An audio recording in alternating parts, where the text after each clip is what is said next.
Assalamu alaikum everyone. I welcome you all to the Grow Big School online classes and I hope that you all are fine.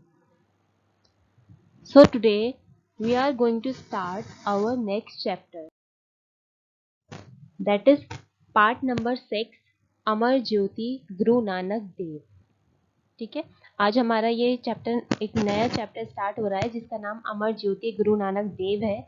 ठीक है, तो मैं आपको पहले इस chapter की रीडिंग के साथ साथ आपको मैं इसका एक्सप्लेनेशन भी दूंगी, तो प्लीज़ आप रीडिंग पर भी बहुत अच्छे से फोकस करेंगे और एक्सप्लेनेशन पर भी। ठीक है, तो पार्ट नंबर 6, अमर ज्योति गुरु नानक देव। देखिए, अमर का मीनिंग होता है जो कभी ना मरे। ठीक है, और ज्योति का मतलब होता है प्रकाश या फिर रोशनी। तो इट मीन्स अमर ज्योति का मतलब हो गया कि ऐसी रोशनी जो कभी खत्म ना हो। ठीक है, तो ये एक तरीके से आप स्लोगन कह सकते हैं, या ये नाम दिया गया गुरु नानक देव को, है ना, कि गुरु नानक देव भले से अब इस दुनिया में नहीं है, वो मर चुके हैं, लेकिन उनके कामों की वजह से उन्हें आज भी जाना जाता है, उन्हें आज भी याद किया जाता है। ठीक है, तो वो एक ऐसी रोशनी की तरह है जो कभी नहीं बुझती या जो कभी नहीं मरती, मतलब। ठीक है, अमर है, आया है ना वर्ड, इस वजह से ये लिखा है कि अमर ज्योति, ऐसी रोशनी जो कभी खत्म ना हो। तो अपनी बात के कॉलम से हम स्टार्ट करेंगे। फर्स्ट पॉइंट इसमें है, दिखावा करना सच्ची भक्ति नहीं। इसका मतलब है कि जैसे इसमें लिखा है कि भक्ति, है ना, तो पहले आप भक्ति का मीनिंग समझ लीजिए कि भक्ति का क्या मीनिंग है। देखिए, भक्ति का मतलब होता है जो ईश्वर या अल्लाह के प्रति जो आपका प्रेम है, प्यार की भावना है, ठीक है, उसे हम भक्ति बोलते हैं। तो इस पॉइंट के द्वारा बताया गया हमें कि जो अगर हम दिखावा कर रहे हैं, इट मीन्स कि वो हमारी सच्ची भक्ति नहीं है। मीन्स हमें अल्लाह से या ईश्वर से या भगवान से सच्चा प्रेम नहीं है अगर हम उस चीज़ का क्या कर रहे हैं, दिखावा कर रहे हैं। ओके, नेक्स्ट इज, अच्छा आचरण सबको प्रसन्नता देता है। आचरण का मतलब होता है बिहेवियर। ठीक है, या व्यवहार भी आप कह सकते हैं। तो इसका मतलब है कि अच्छा आचरण मीन्स अच्छा व्यवहार सबको क्या देता है, प्रसन्नता मीन्स खुशी देता है। ओके, प्राणियों पर अत्याचार मत करो। इट मीन्स कि प्राणी, जैसे कोई भी इंग्लिश में आप कह सकते हैं बीइंग या क्रिएचर, है ना, जैसे ह्यूमन बीइंग हो गए या एनिमल्स हो गए, वो सब, तो हमें उनके ऊपर अत्याचार नहीं करना चाहिए, मीन जुल्म नहीं करना चाहिए, उन्हें किसी भी तरीके की तकलीफ हमें नहीं पहुंचानी चाहिए। ठीक है, नेक्स्ट कॉलम इसमें है आपकी बात, जिसमें ये सारे क्वेश्चन आपके लिए होते हैं। इसमें फर्स्ट क्वेश्चन है, क्या आप पशुओं से प्रेम करते हैं? ऑफ कोर्स आप करते होंगे, है ना। किसी असहाय की सहायता करके आपको कैसा लगा? अगर कभी किसी को आपकी मदद की ज़रूरत होती है ना, तो क्या और आप उसकी हेल्प कर देते हैं, सहायता कर देते हैं, तो आपको कैसा लगता है? ठीक है, इसका आंसर भी यही होना चाहिए कि आपको बहुत अच्छा लगता होगा, है ना। क्या आप शांत रहकर अपने या दूसरों के बारे में सोचते हैं? कभी कभी जब आप शांत होते हैं, बिल्कुल आसपास बिल्कुल खामोशी होती है ना, या आप बिल्कुल खामोश होते हैं, तो क्या आप कभी कभी कभी अपने या दूसरों के बारे में सोचते हैं? तो ये तीनों क्वेश्चंस आपके लिए थे, आपको इस पर सोच विचार करना है। Okay, now we are moving to the next page. यहाँ से हमारा मेन चैप्टर स्टार्ट हो रहा है, तो इसकी प्लीज़ जो मैं रीडिंग करूँ उस पर भी फोकस करेंगे आप, और जो मैं इसमें समझाऊंगी आपको ये चैप्टर, प्लीज़ उसे भी अच्छे से समझिएगा। गुरु नानक देव का जन्म 15 अप्रैल सन 1469 को तलवंडी नगर के प्रधान पटवारी मेहता कालू राय बेदी के यहाँ हुआ था। पहले इसमें आपको बताया गया है कि देखिए, गुरु नानक देव कौन थे, पहले हमें ये समझ लेना ज़रूरी है। तो गुरु नानक देव जो है वो सिखों के सबसे पहले गुरु थे। ठीक है, और ये बहुत सादा सुधा जीवन बिताते थे और इनका आचरण बहुत अच्छा था। और इनके बारे में अगर मैं आपको और कुछ बताऊं तो इनका जो जन्म दिवस है, जैसे लिखा है 15 अप्रैल सन 1469। तो ये जो इनका जन्म दिवस है इसे आज हम सेलिब्रेट करते हैं, आज भी गुरु नानक जयंती के नाम से, है ना, आपको पता भी होगा। तो ये थोड़ा सा इनका ब्रीफ मैंने इंट्रोडक्शन दिया। आप देखिए मैंने यहाँ तक रीड कर दिया था कि गुरु नानक देव का जन्म 15 अप्रैल सन 1469 को तलवंडी नगर के प्रधान पटवारी मेहता कालू राय बेदी के यहाँ हुआ था। तो गुरु नानक देव का जन्म 15 अप्रैल सन 1469 या 1469 को कहाँ हुआ?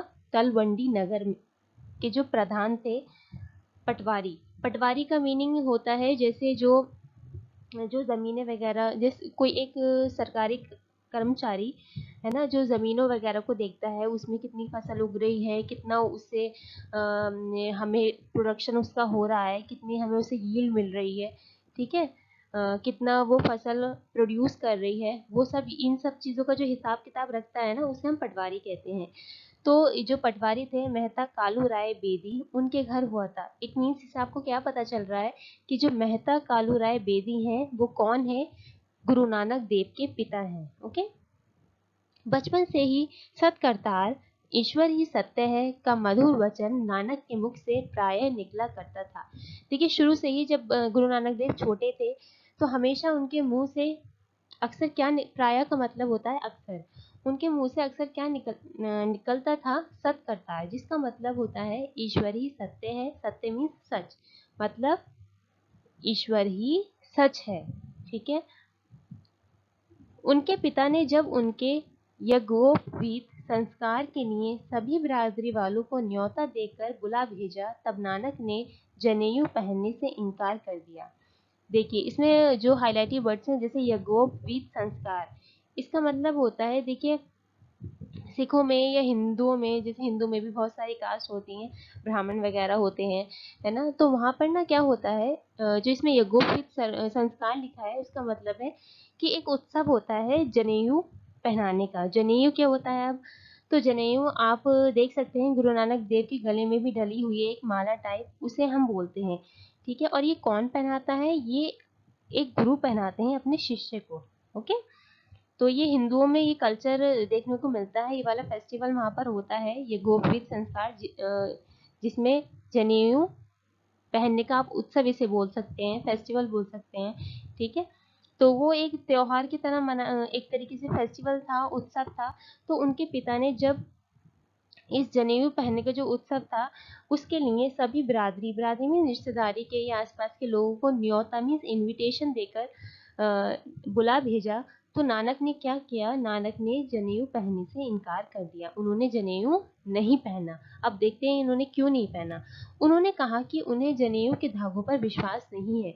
देखिए ये जो माला बनी होती है ये सूत के धागों से मतलब सूत से बनी होती है, कॉटन के या फिर सूती जो धागे वगैरह होते हैं उनसे ये बनी होती है, ठीक है, जो एक गुरु अपने शिष्य को पहनाते हैं। या फिर जैसे जो कोई भी पहना सकता है, जैसे पंडित वगैरह होते हैं वो पहना सकते हैं, ठीक है। तो नानक जो थे उन्होंने क्या कहा कि वो इसलिए जनेऊ नहीं पहनना चाह रहे थे क्योंकि उन्होंने कहा कि मुझे इनके धागों पर बिल्कुल भी विश्वास नहीं है, मीन्स भरोसा नहीं है। गले में सूती धागे डालने से मन पवित्र नहीं होता। उनका मानना था कि अगर हम गले में सूती धागे डाल लें, ये माला रूपी जो सूती धागे हैं इन्हें हम डाल लें, तो उससे क्या मन पवित्र हो जाएगा, मन साफ हो जाएगा, ठीक है। उनका ये मानना था कि जनेऊ पहनने से कभी भी मन पवित्र नहीं हो सकता, ठीक है, क्योंकि वो तो बस एक सूती धागे से बनी हुई माला है। मन को पवित्र करने के लिए अच्छे आचरण की जरूरत होती है। उनका मानना था कि अगर किसी को अपना मन पवित्र करना है, मन साफ रखना है, तो उसके लिए किसकी जरूरत है? अच्छे आचरण की, अच्छे व्यवहार की, अच्छे बिहेवियर की, ठीक है, उसकी जरूरत होती है अगर आपको अपने मन को पवित्र रखना है, बिल्कुल साफ रखना है। उन्हें तो ऐसा यज्ञोपवीत चाहिए, जो यज्ञोपवीत चाहिए मीन्स ऐसा जनेऊ चाहिए, ठीक है, जो दया की कपास, कपास मीन्स आप जानते होंगे कॉटन को हम बोलते हैं, तो जिसमें कैसी कॉटन हो? दया की, मीन्स आपके अंदर रहम हो, काइंडनेस हो आपके अंदर, ठीक है। संतोष के सूत, सूत मीन्स रुई होता है, ठीक है। कॉटन भी आप बोल सकते हैं इसे भी। तो या जैसे सूती होता है ना, तो उसको कहा गया है ये सूत। तो संतोष में सेटिस्फेक्शन आपके अंदर होने चाहिए, ठीक है। मतलब जो ये सूत है वो कैसा, किससे कंपेयर कर रहा है, सेटिस्फेक्शन से, ठीक है। जबकि गांठ, मतलब जो इसमें देखिए बाद में जब ये पूरा हमारा जनेऊ बन के माला बनकर तैयार हो जाएगी, तो आखिर में जो गांठ लगेगी, तो ये बोल रहे हैं कि वो गांठ किसकी होनी चाहिए, जबकि मीन्स जब का मतलब होता है जैसे माला जपना, है ना, आपने सुना होगा। तो इट मीन्स जबकि गांठ मतलब कि जैसे वो इस तरीके की गांठ होनी चाहिए। ये गांठ को उन्होंने किससे कंपेयर किया है, जपने से। जैसे आप लगातार कोई, जैसे जब हम जैसे ईश्वर को, अगर हम ईश्वर के लिए कोई भी, जैसे ईश्वर के लिए आप कोई भी वाक्य या शब्द को जपते हैं, बार बार उसे बोलते हैं, बार बार पढ़ते हैं, है ना, तो उसको बोलते हैं कि इस तरीके उसकी गांठ कैसी होनी चाहिए, जप की गांठ होनी चाहिए। मीन जिस पर वो हमेशा क्या करते रहे, जपते रहे, है ना, अपने ईश्वर का वो ध्यान करते रहे और उनका नाम वो बार बार लेते रहे, और सत्य के लक्ष्य से बटा गया हो। और देखिए बटा गया हो मीन्स जैसे जब भी आप कोई माला तैयार करते हैं, है ना, तो जैसे आपस में ना दो डोरियों को मिलाते हैं हम, है ना, ताकि एक डोरी सी बन जाए, तो उसे हम कहते हैं कि बटना, ठीक है। जैसे डोरी बटना या माला बटना, तो उसे हम बोलते हैं। तो वो कहते हैं कि कैसा लक्ष्य होना चाहिए, सत्य के लक्ष्य से बटा गया हो, ठीक है। इससे उनका मतलब ये है कि हमें हमेशा कैसे रास्ते पर चलना है, हमारा एम क्या होना चाहिए, हमारा लक्ष्य क्या होना चाहिए, कि हमें हमेशा सत्य के रास्ते पर चलना है या सच के रास्ते पर चलना है, ठीक है। बालक की दृढ़ता देखकर सभी लोग चकित रह गए और नानक की प्रशंसा करने लगे। देखिए इतना, जब ये गुरु नानक छोटे थे, बचपन में ही ये इतनी बड़ी बड़ी बातें करते थे। आप देखिए कितना ऐसा लग रहा है कि कोई बड़ा आदमी ये बातें कह रहा है कि दया की कपास होनी चाहिए, संतोष के सूत होने चाहिए, जप की गांठ होनी चाहिए, और सत्य के लक्ष्य से वो जो जनेऊ हो वो बटा गया हो। तो ये जो इतनी बड़ी बड़ी बातें कर रहे हैं, तो लोगों ने जब इनकी बातों को सुना, है ना, उन्होंने उनका इतना उनकी जो दृढ़ता देखी, मीन्स उनका डिटर्मिनेशन देखा, ठीक है। उनकी फर्मनेस, उनकी स्ट्रांगनेस देखी, किसके ऊपर, जो उन भगवान के ऊपर, ईश्वर के ऊपर, जिन्हें उन्हें इतना भरोसा था, इतना विश्वास था। तो ये सब चीजें देखकर लोग चकित रह गए, मीन्स हैरान रह गए, और नानक की प्रशंसा करने लगे, मीन्स वो उनकी तारीफ करने लगे। अब देखते हैं आगे क्या होता है। बालक नानक को अक्सर उनके पिता गाय भैंस चराने जंगल भेज देते थे। देखिए उनके जो पिता थे, मैंने अभी आपको बताया था ना, कौन थे उनके पिता। देखिए उनके पिता पीछे आपको मैंने अभी दिखाया था, उनका नाम था मेहता कालू राय बेदी, है ना, उनके पिता का। तो उनके पिता क्या करते थे, अक्सर जो नानक थे उन्हें गाय भैंस चराने के लिए जंगल भेज दिया करते थे। एक दिन उन्होंने पशुओं को खुला छोड़ दिया और स्वयं अपने साथी मर्दाना के साथ एक पेड़ के नीचे बैठ ईश्वर का ध्यान करने लगे। तो उन्होंने एक दिन क्या किया, बालक नानक ने, उन्होंने जितने भी पशु थे, ठीक है, उन्हें खुला छोड़ दिया। मीन्स उन्हें किसी चीज से बांधा नहीं, कुछ नहीं किया। उन्होंने क्या किया, उन्हें खुला छोड़ दिया, और स्वयं मीन्स खुद खुद उन अपने साथी, उनका एक दोस्त थे मर्दाना जिनका नेम था, उनके साथ वो क्या करने लगे, एक पेड़ के नीचे बैठकर ईश्वर का ध्यान करने लगे, ठीक है। आपको पता था ना कि कितनी भक्ति थी ईश्वर के लिए उनके मन में, बालक नानक के मन में। तो हमेशा वो इस चीज का समय ढूंढते रहते थे कि कब उन्हें कोई समय मिले और वो अपना क्या कहते हैं, ध्यान लगा सके, है ना, और ईश्वर को याद कर सकें। तो उन्हें जैसे ही वक्त मिला, तो उन्होंने पशुओं को बिल्कुल भी ध्यान नहीं दिया, पशुओं के ऊपर, जब उनके पिता ने उन्हें जंगल भेजा, और उन्होंने सारे पशुओं को खुला छोड़ दिया और खुद अपने दोस्त के साथ बैठकर, उनके जो दोस्त थे मर्दाना, उनके साथ बैठकर एक पेड़ के नीचे ईश्वर का ध्यान करने लगे, ठीक है। पास में ही किसानों के खेत थे, जिसमें फसलें लहरा रही थी। तो देखिए आसपास जंगल में क्या होते हैं, खेत होते हैं ना, तो एक पास में ही बहुत सारे किसान थे, उनके खेत थे, ठीक है, जिसमें बड़ी बड़ी फसलें लहलहा रही थी। ठीक है, बेलगाम पशु उन किसानों के खेतों में घुस गए और फसलों को नष्ट करने लगे। तो क्या होता है देखिए, बालक नानक ने तो कुछ ध्यान नहीं दिया था अपने पशुओं का, उन्होंने तो उन्हें खुला छोड़ दिया था, है ना। तो वो बेलगाम हो गए, मीन्स उनके ऊपर तो कोई लगाम नहीं लगी हुई है ना, बंधे हुए थोड़ी ना है वो तो अब खुले हैं। तो वो क्या करने लगे, वो बराबर में जो और किसान थे, उनके खेत थे, उनके खेतों में वो घुस जाते हैं और सारी फसलों को नष्ट करने लगते हैं। ठीक है, जो अभी इतनी लहलहा रही होती है, तो वो सारी फसलें उनकी नष्ट हो जाती हैं। बालक नानक ने देखा कि सैकड़ों चिड़िया पकी फसल को चट करने में लगी हैं। तो वो देखते हैं, देखिए आप पिक्चर में देखिए, ठीक है, खुद तो वो कहाँ बैठे हैं, खुद तो वो ईश्वर का ध्यान करने के लिए एक पेड़ के नीचे बैठ गए हैं, और सारे पशु जो हैं वो क्या कर रहे हैं, जितनी जो भी फसल है, जो क्रॉप है, उसे खा रहे हैं। तो उन बालक नानक देखते हैं कि सैकड़ों मीन्स कितनी है ना, लाखों करोड़ों, कितनी ज्यादा चिड़िया हैं जो पकी पकी जो फसल है, ठीक है, उसको खाने में लगी है, चट करने में लगी है, मीन्स खाने में लगी है। ठीक है, उन्हें रोकने वाले किसान भी पास में नहीं है। अब आसपास कोई किसान भी नहीं थे, है ना। चिड़ियों का चहचहाना देखकर नानक उस अद्भुत दृश्य में खो गए और बोल पड़े।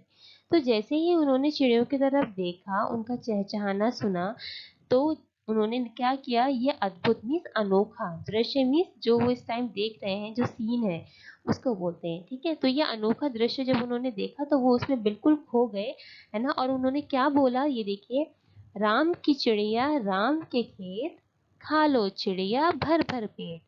उन्होंने क्या कहा, उन्होंने कहा कि राम की चिड़िया मीन्स देखिए, जो भी है दुनिया में जितने भी जानवर हैं या जितनी भी चीजें हैं, है ना, वो सब किसकी बनाई हुई है, ईश्वर की, अल्लाह की बनाई हुई है ना। तो उन्होंने क्या कहा कि राम की चिड़िया राम के खेत, देखिए राम ने ही, जो भगवान राम है, उन्होंने ही चिड़िया को बनाया है ना, और उन्होंने ही खेत को बनाया है। तो वो कहते हैं राम की ही चिड़िया है और राम के ही खेत है, खा लो चिड़िया भर भर पेट। वो कहते हैं कि चिड़िया तुम क्या कर लो, भर भर पेट खाना खा लो। ठीक है, कुछ देर बाद जब किसान वापस लौटे तो खेतों की हालत देखकर वे क्रोध में भर गए। अब देखिए, उन्हें तो कुछ ध्यान नहीं था, उन्होंने तो अपने पशु को, जो बालक नानक थे, सब खुला छोड़ दिया था, फसलें सारी नष्ट हो रही थी, सारी चिड़िया, इतनी सैकड़ों चिड़िया उस पर आकर बैठ गई थी फसलों पर, और सारी वो खा रही थी। तो कुछ देर के बाद क्या होता है, जब किसान वापस लौटते हैं, ठीक है, वो किसी काम से कहीं चले जाते हैं, लेकिन जब वो वापस लौटते हैं तो वो देखते हैं कि उनके जो खेत थे, उनकी हालत अब बहुत बुरी हो चुकी होती है, और वो इतने क्रोध में भर गए, इट मीन्स कि वो बहुत गुस्से में भर गए, बहुत ज़्यादा गुस्सा आया उन सभी किसान को, और गाय भैंसों को लठ मारकर खेतों में भगाने लगे। और उन्होंने, किसानों ने क्या किया, उन्होंने अपनी अपनी जल्दी जल्दी गाय भैंसे ली, और क्या क्या उनके लठ मारकर, मीन्स लाठी मारकर, ठीक है, जैसे गाय भैंस को हम करते हैं ना, लाठी मारकर उन्हें आगे बढ़ाते हैं, तो उस तरीके से उन्होंने किया कि उनकी लाठी मारी और वो खेतों से उन्हें भगाने लगे, ताकि उनकी फसल कुछ बच सके। बालक नानक का हृदय द्रवित हो उठा।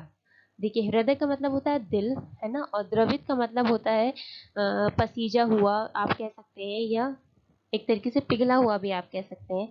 ठीक है, या उभर आया, ये भी आप कह सकते हैं, काफी सारे मीनिंग द्रवित के होते हैं।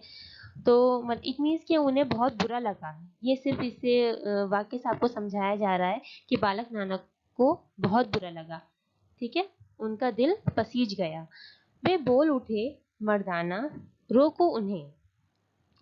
उन्होंने कहा थी कि वो तो ईश्वर का ध्यान करने में व्यस्त है ना, तो लेकिन उन्होंने जब ये सब चीजें, ये सारा दृश्य देखा, तो उन्होंने अपने साथी मर्दाने से कहा कि इन्हें रोको, इन्हें किसानों को रोको, ये क्यों मार रहे हैं उन्हें, गाय भैंसों को, निरीह पशुओं को इस प्रकार मारना ठीक नहीं है। निरीह मीन्स कोमल को हम बोलते हैं। तो वो ये कहते हैं बालक नाना कि ये जो कोमल से पशु हैं, है ना, इन्हें इस तरीके से मारना ठीक नहीं है, क्योंकि किसान उनके बहुत जोर जोर से लाठी मार रहे थे और उन्हें खेतों से भगा रहे थे। तो ये चीज बालक नानक को बहुत बुरी लगी। उस दिन के बाद मेहता कालू राय बेदी ने बालक को जंगल कभी नहीं भेजा। ठीक है, जब ये सारी बातें उनके पिता को पता चली, बालक नानक के, तो उन्होंने उस दिन के बाद से कभी भी उन्हें जंगल नहीं भेजा। अब वे घर में हरदम एकांत में बैठकर कुछ सोचते रहते। तो जो उनके पिता थे मेहता कालूराय बेदी, वो क्या करते थे, एकांत में बैठकर मीन्स अकेले में बैठकर कुछ न कुछ वो सोचते रहते थे। एक दिन पिता ने सुझाव दिया, अच्छा हो कि तुम कोई व्यापार ही कर लो। तो एक दिन उनके पिता ने बालक नानक से कहा, ये सुझाव दिया, उन्हें ये सलाह दी कि क्यों ना तुम कोई व्यापार ही कर लो, मीन्स कोई बिजनेस ही कर लो, ये तो तुम्हारे लिए बहुत अच्छा रहेगा, किंतु व्यापार खरा और सच्चा होना चाहिए। तो उन्होंने ये बताया कि लेकिन व्यापार कैसा होना चाहिए, किंतु मीन्स लेकिन व्यापार कैसा होना चाहिए, खरा और सच्चा। खरा का मतलब होता है साफ शुद्ध, जिसे हम बोलते हैं, मीन्स उसमें कोई बेईमानी नहीं होनी चाहिए और उसमें कोई झूठ नहीं हो, है ना। सच्चाई से तो उस बिजनेस को करना, उस व्यापार को करना। ये सलाह उन्होंने अपने बेटे बालक नानक को दी। बालक नानक 20 रुपए लेकर अपने बचपन के मित्र भाई बाला और मर्दाना को लेकर व्यापार करने चल दिए। तो बालक नानक ने क्या किया, अपने मित्र को लिया, कौन, किसे, मतलब अपने भाई बाला और अपने मित्र को लिया मर्दाना को, और व्यापार करने वो चल दिए, मीन्स कुछ बिजनेस करने वो चल दिए 20 रुपए में। ठीक है। मार्ग में उन्हें भूखे प्यासे कुछ साधु मिले। मार्ग मीन्स होता है रास्ता। तो रास्ते में जब वो अपने सारे मित्र मतलब भाई बाला और मर्दाना को लेकर जा रहे थे, तो उन्हें रास्ते में क्या मिले, रास्ते में कुछ साधु उन्हें मिले जो बहुत भूखे प्यासे थे। ठीक है। उनकी दशा देखकर नानक ने 20 रुपए का खाने का सामान मंगवाया और उन साधुओं को खिला दिया। उनकी दशा मीन्स उनकी हालत देखकर, मतलब वो इतने भूखे प्यासे थे कि जब ये हालत नानक ने देखी, तो नानक ने वो जो 20 रुपए वो लेकर आए थे व्यापार करने के लिए, उसका उन्होंने खाना मंगवा दिया और उन साधुओं को वो सारा खाना खिला दिया। उनका मानना था कि भूखों को खाना खिलाकर जो संतुष्टि प्राप्त होती है, उससे बड़ा खरा और सच्चा सौदा कोई नहीं। वो ये मानते थे कि अगर हम अपने जीवन में किसी भूखे को खाना खिला दें, तो उसके बाद जो हमारे दिल को सुकून मिलता है, जो संतुष्टि, जो सेटिस्फेक्शन मिलता है, उससे बढ़कर अच्छा, है ना। और एक तरीके से आप, उससे अच्छा काम कोई है ही नहीं। ठीक है। गुरु नानक देव ने धर्म के नाम पर सीधे साधे लोगों को ठगने वालों को फटकारा। और गुरु नानक देव ने क्या किया, जो धर्म के नाम पर, जैसे जो सीधे साधे लोग हैं उनको ठगते हैं, ठीक है, बेईमानी से उनके कुछ भी उनके साथ बुरा करते हैं, ठीक है, तो क्या करता है, उन उन लोगों को उन्होंने फटकारा, मीन्स डांटा। उनका मानना था कि ना कोई हिंदू है ना कोई मुसलमान, ठीक है, वो सबको एक ही दृष्टि से देखते थे। उनकी नज़र में मतलब किसी की कोई कास्ट नहीं थी। ठीक है। ना ही वो किसी हिंदू को बड़ा समझते थे, किसी मुसलमान को कम समझते थे, किसी मुसलमान को बड़ा समझते थे, किसी हिंदू को कम समझते थे। उनके दिमाग में ऐसा कुछ भी नहीं था। ठीक है। वो सबको बिल्कुल एक दृष्टि से देखते थे, चाहे वो हिंदू हो, मुसलमान हो, सिख हो, ईसाई हो, कोई भी हो, सब उसी निरंकार के बंदे हैं। उन्होंने कहा कि निरंकार, यहाँ पर जो वर्ड यूज हुआ है वो ईश्वर के लिए हुआ है। मीन्स निरंकार का मीनिंग होता है जिसका कोई आकार ना हो, है ना।